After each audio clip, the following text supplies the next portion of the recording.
بسم اللہ الرحمن الرحیم۔ السلام علیکم۔ صراط مستقیم نیوز چینل کے ذریعے انٹرنیشنل پروازوں کے بارے میں جو خبر سوشل میڈیا پر کافی زیادہ سرگرم ہے، اس کی مزید وضاحت کرنا چاہتا ہوں۔ امید کرتا ہوں یہ معلومات آپ کے کام آئیں گی، اور وہ گمراہ کن لوگ جو کہ یوٹیوب پر مسلسل ویڈیو ڈال کر لوگوں کو گمراہ کر رہے ہیں، پہلے جھوٹ بولتے ہیں اور اس کے بعد معذرت کرنے کے لیے دوبارہ سے ویڈیو شیئر کرتے ہیں، ان کے لیے بھی پیغام ہے۔ یاد رکھیں دوستوں کہ یوٹیوب پر بہت عرصے سے اس طرح کے حرکات لوگ کرنے میں کافی کامیاب ہو جاتے تھے، مگر الحمدللہ اب یوٹیوب دیکھنے والوں میں بھی کافی شعور آ چکا ہے، اور وہ جاننے لگ گئے ہیں کہ کون سا شخص کس طرح کی ویڈیو شیئر کرتا ہے، کیسا تھمبنیل ڈال کر اپنے ویورز کو بڑھاتا ہے اور اس کے بعد دوبارہ سے معذرت کرنا شروع کر دیتا ہے۔ کافی زیادہ امید تھی کہ جن لوگوں نے اس طرح کی ویڈیو کل شیئر کی تھی اور جس میں انہوں نے بتایا تھا کہ بہت زیادہ اہم خبر آ گئی ہے جس کا انتظار تھا،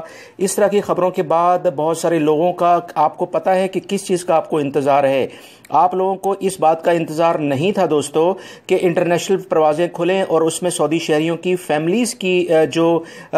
بیوی ہے یا ان کے بچے ہیں وہ آنا شروع ہوں۔ یہ کنسرن آپ لوگوں سے تھا، چاہے آپ پاکستان سے تعلق ہے، انڈیا سے ہے، بنگلہ دیش سے ہے، مصر، اردن یا شام یا فلپین یا ان لوگوں کے اگر آنے جانے پر کوئی سہولت ملتی ہے تو اس میں آپ لوگوں کو اس سے کوئی فائدہ نہیں۔ یہ چینلز جو آپ لوگ دیکھتے ہیں، میرے 95% ویور پاکستانی، انڈین، بنگلہ دیشی اور نیپال سے تعلق رکھنے والے سری لنکن بھائی اور دیگر ملکوں میں جو اردو سمجھنے والے لوگ ہیں وہی ہیں۔ لہٰذا انٹرنیشنل خبروں کے بارے میں یہ کہنا کہ پاکستان، انڈیا اور بنگلہ دیش کے بارے میں تو بات ہی نہیں کی گئی، سراسر ایک غور غلط فہمی پیدا کرنے کی کوشش ہے۔ یاد رکھیں کویت کے سفارتخانہ جو کہ سعودی عرب کا سفارتخانہ کویت میں ہے، انہوں نے صرف یہ خبر شیئر کی تھی کہ وہاں پر موجود جو لوگ ہیں وہ سعودی عرب میں اب آ سکتے ہیں، کیونکہ بہت سارے سعودی شہری غیر ملکی خواتین سے شادی کیے ہوئے ہیں یا غیر ملکی خواتین سعودی شہریوں سے شادی کی ہوئی ہیں، تو وہ اپنی فیملی کو مکمل طور پر سعودی عرب میں واپس لانا چاہتے تھے۔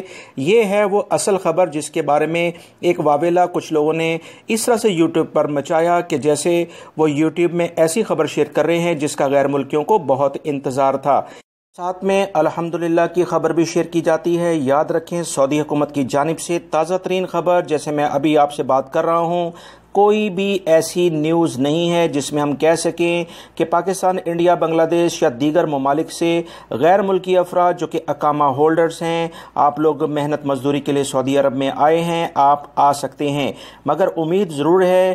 تاریخ آپ کو نہیں دی جا سکتی، ڈیٹ نہیں بتائی جا سکتی۔ جیسے ہی اس بارے میں اطلاعات آئیں گی وہ آپ بھائیوں سے خلوص کے ساتھ اور سچی خبر شیئر کر دی جائے گی۔ امید کرتا ہوں میری اس ویڈیو کو لائک کر کے شیئر آگے لازمی آپ کریں گے، اور وہ تمام یوٹیوبرز جو لوگوں میں غلط فہمیاں پیدا کرتے ہیں، غلط خبر شیئر کر کے بھی اور اس کے بعد اس کو سچ ثابت کرنے کے لیے دوبارہ سے ویڈیو بناتے ہیں، آپ لوگ بھی کچھ ہدایت کریں، اس طرح سے لوگوں کو گمراہ کرنا چھوڑ دیں۔